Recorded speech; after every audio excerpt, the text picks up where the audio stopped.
வணக்கங்க. இன்றைக்கி நம்ம குழந்தை தத்தெடுப்பு முறைகளில் இருக்கிற இந்த 3 வழிகளை சட்டபூர்வமான வழிகள் என்னென்ன அப்படின்னு சொல்லி நம்ம பார்க்க போகிறோம். குழந்தை தத்தெடுக்க விரும்பும் தம்பதிகளானாலும் தனிநபர்களானாலும் அவர்கள் முதலில் CARA.in அப்படிங்கிற ஒரு சென்ட்ரல் அடாப்ஷன் ரெகுலேட்டரி அத்தாரிட்டி அப்படின்னு சொல்லுவாங்க. CARA.in CARA.in இந்த வெப்சைட்டில் போய் பதிவு பண்ணுங்க. பதிவு பண்ண தெரியல, நான் ரொம்ப எளிமையானப்பா, எனக்கு அதெல்லாம் தெரியாது அப்படின்னு சொன்னீங்கன்னா அவங்கவுங்க மாவட்ட கலெக்டர் ஆஃபீஸில் மாவட்ட குழந்தைகள் பாதுகாப்பு அலகுன்னு ஒரு ஆஃபீஸ் இருக்கும், அங்கே போய் அணுகலாம். இதுவும் எனக்கு தெரியாதுங்க, எனக்கு இன்னும் ஈஸியான வழி வேணும் அப்படின்னு கேட்டிங்கன்னா ரொம்ப ஈஸியாக திங்கக்கிழமை கோரிக்கை மனு கொடுக்கும்போது இது மாதிரி தத்தெடுக்க விரும்புகிறோம், எங்களுக்கு தகுந்த வழிகாட்டிட வேண்டும் ஐயான்னு நீங்கள் ஒரு மனு கொடுத்தீங்கன்னா அங்கேயே அந்த கூட்டரங்கத்திலேயே இந்த துறை சார்ந்த இந்த மாவட்ட குழந்தைகள் பாதுகாப்பு அலகில் இருக்கிற ஆஃபீஸரை வந்து உங்களை சந்தித்து தேவையான வழிகாட்டுதலை வழங்குவாங்க. இந்த CARA.in இதில் நீங்கள் பதிவு பண்ணிட்டீங்கன்னா கவர்மெண்ட் எவ்வளோ டேக்கர் பண்ணிக்கிறாங்க அவங்க சொல்லுவாங்க.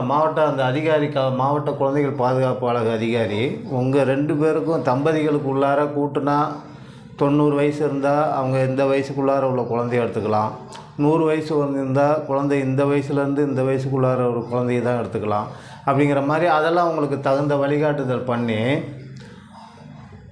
உங்கள் வீட்டுக்கு வந்து அவங்க ஒரு அறிக்கை தயார் பண்ணுவாங்க.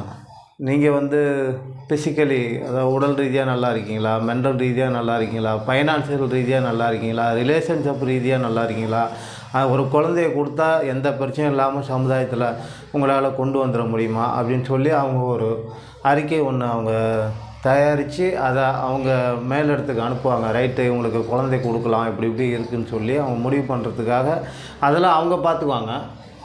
யார்? மாவட்ட குழந்தைகள் பாதுகாப்பு அலகில் இருக்கிற அதிகாரி அவங்க பார்த்துக்குவாங்க.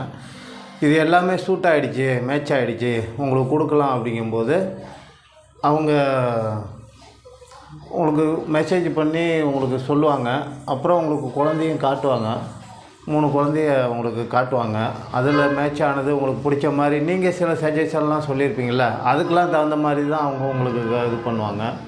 அப்படி நீங்கள் குழந்தைய அந்த மாதிரி தத்தெடுத்த பிறகும் அவங்க ஒரு 2 வருஷத்துக்கு அவங்க வந்து உங்களை கண்காணிப்பாங்க. குழந்தை எப்படி இருக்குது, நீங்கள் எப்படி நடத்துகிறீங்க அந்த குழந்தைய அப்படின்னு சொல்லி கண்காணிப்பாங்க. இந்த மாதிரி CARA.inல வந்து இந்த மாதிரி இதில் என்ன 2 வழிகள்னு கேட்டிங்கன்னா, ஒன்று வந்து நீங்கள் தத்தெடுத்துக்க போகிற குழந்தை வந்து யார் பெற்றோர்கள்னு தெரியாதவங்க, அதாவது ஸ்டெப் பேரண்ட், உங்களுக்கே தெரியாது. இன்னொன்று வந்து உங்கள் பிளட் ரிலேஷன்ஷிப்பு, உங்கள் கூட பிறந்த தங்கச்சி மக, அண்ணன் மக, இந்த மாதிரி பிளட் ரிலேஷன்ஷிப் இருக்குது இல்லைங்களா, அந்த இரத்த சொந்தத்தில் உள்ள குழந்தைகளை நீங்கள் எடுத்துக்கிட்டாலும் நேரடியாக நீங்கள் பாட்டுக்கு எடுத்துக்கூடாது. CARA.inல அவங்கக்கிட்ட சொல்லணும், இது மாதிரி எங்களுக்கு பிளட் ரிலேஷனில் இருக்காங்க, நாங்கள் எடுத்துக்க விரும்புகிறோம், நீங்கள் அதுக்கு உள்ள நடைமுறையை எங்களை செஞ்சு கொடுங்கன்னு இவங்களை கேட்டால் இவங்க வந்து உங்களுக்கு அதெல்லாம் பண்ணி கொடுப்பாங்க. எல்லா ஃபார்மாலிட்டிஸும் அவங்களே முடித்து கொடுப்பாங்க. இந்த CARA.inல போனீங்கன்னா எல்லா ஃபார்மாலிட்டிஸும் உங்களுக்கு எந்த பிரச்சனையும் இருக்காது. என்ன ஒன்றுன்னா நீங்கள் பதிவு பண்ணி சீனியாரிட்டிக்காக வெயிட் பண்ணணும். அது 2 வருஷமும் ஆகலாம், 6 மாதமும் ஆகலாம். அது உங்கள் நேரம், குழந்தைகள் இருக்கிறது, அங்கே இருக்கிற சீனியாரிட்டி, நிர்வாகம் சார்ந்த அந்த நடைமுறை, அதுக்காக நீங்கள் வெயிட் பண்ண வேண்டி வரும், அவர்கள் அழைக்கும் முறை. இதுதான் இந்த CARA.inல இருக்கிற 2 வழிகள். ஒன்று, பெற்றோர்கள் யாருன்னு தெரியாத அந்த குழந்தைகளை நீங்கள் தத்தெடுத்துக்கிறதுக்கும் அங்கே தான் பதிவு பண்ணோம். இன்னொன்று, நீங்கள் பிளட் ரிலேஷன்ஷிப்பில் இருக்கிற குழந்தைகளை தத்தெடுக்கவும் அவங்க பதிவு பண்ணி அவங்க வழிகாட்டுதல் மூலமாக அவங்களுடைய நிர்வாகத்தின் கீழே தான் நீங்கள் எடுத்துக்கணும். இன்னொரு முறை இருக்குது, இது பெரும்பாலும் பெரும்பாலும் யாருக்கும் தெரியல, ஆனால் இதுவும் சட்டபூர்வமானது தான். என்ன சட்டம்னு கேட்டிங்கன்னா 1956 இந்து தத்தெடுப்பு மற்றும் பராமரிப்பு சட்டம். இதன்படி குழந்தை பெற்றவங்க இருக்காங்க, அது தத்தெடுக்கிற தம்பதிகளும் ரெடியாக இருக்காங்க.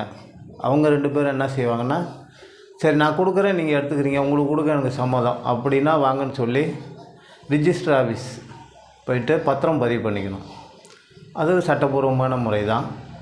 அதுக்கு இந்துவாக இருக்கணும். அந்த சட்டத்தின் பேர் 1956 இந்து தத்தெடுப்பு மற்றும் பராமரிப்பு சட்டம். இந்த பத்திரமே உங்களுக்கு சட்டப்பூர்வமானது தான். மேற்கொண்டு எதுவுமே எங்கேயும் யாருக்கிட்டையும் எதுவும் வாங்கணும், ஒரு தீர்ப்பு வாங்கணும் அப்படின்லாம் ஒன்றும் இல்லை. பத்திரமே உங்களுக்கு போதும்.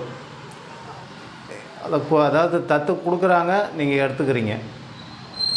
உங்களை அறிஞ்சு உங்கள்கிட்ட அந்த குழந்தைய கொடுக்கறதுக்கு நீங்கள் எல்லா விதத்துலேயும் தயாராக இருக்கீங்கன்னா, அந்த பெற்றவங்களே முடிவு பண்ணி தரதுனால இப்படி பத்திரம் பதிவு பண்ணிக்கணும். ஆனால் கட்டாயமாக பத்திரம் பதிவு பண்ணிக்கணும்.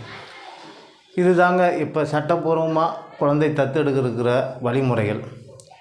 CARA.in, இன்னொன்று பத்திரப்பதிவு. CARA.inல 2 முறைகளும், பத்திரப்பதிவு ஒரு முறையும். இந்த 3 தாங்க வந்து சட்டப்பூர்வமாக. CARA.inல வந்து அந்த ஒரு முறை வந்து அப்பா அம்மா ஆசிரம குழந்தைகள், இன்னொன்று பிளட் ரிலேஷன்ஷிப், இவங்க வந்து கொடுக்குறவங்க எடுக்கிறவங்களுக்குள்ளார உள்ள பத்திரப்பதிவு முறை. இதெல்லாம் உங்களுக்கு CARA.inல உங்களுக்கு நேரடியாக பதிவு பண்ண முடியல. ஏன்னா அதில் நிறையா சர்டிஃபிகேட்லாம் உங்களுக்கு அப்லோடு பண்ணணும். உங்களுடைய மெடிக்கல் சர்டிஃபிகேட்டு, உங்களுடைய வருமான சான்று, மேரேஜ் சர்டிஃபிகேட்டு, இல்லைனா டைவர்ஸ் சர்டிஃபிகேட்டு, அதுமாதிரி ஏகப்பட்ட சர்டிஃபிகேட்லாம் இதில் கேட்பாங்க. ஏன்னா ஒரு குழந்தைய கொடுக்குறாங்களா, ஒரு உசுரை கொடுக்குறாங்களா கேட்பாங்க. இதெல்லாம் உங்களுக்கு வழிமுறை புரியலைன்னா தான் நீங்கள் எங்ககிட்ட போகணும். மாவட்ட குழந்தைகள் பாதுகாப்பு அலுவலர் கலெக்டர் ஆஃபீஸில் இருக்கும் இப்படி ஒரு ஆஃபீஸு. எல்லா கலெக்டர் ஆஃபீஸ்லேயும் உண்டு. இதுவும் தெரியல, உங்களுக்கு ரொம்ப எளிமையாக இருக்கணும்னா நீங்கள் திங்கக்கிழமை போயிடுங்க. மனு கொடுத்தோன்னா அந்த ஆஃபீஸர் அங்கேயே இருப்பார். உங்களுக்கு தகுந்த வழிகாட்டுதல் பண்ணி உங்களுக்கு எல்லா உதவியும் செய்வாங்க. இதுதாங்க இப்போதைக்கு இருக்கிற சட்டபூர்வமான முறைகள். மீண்டும் சந்திப்போம். நன்றி, வணக்கம்.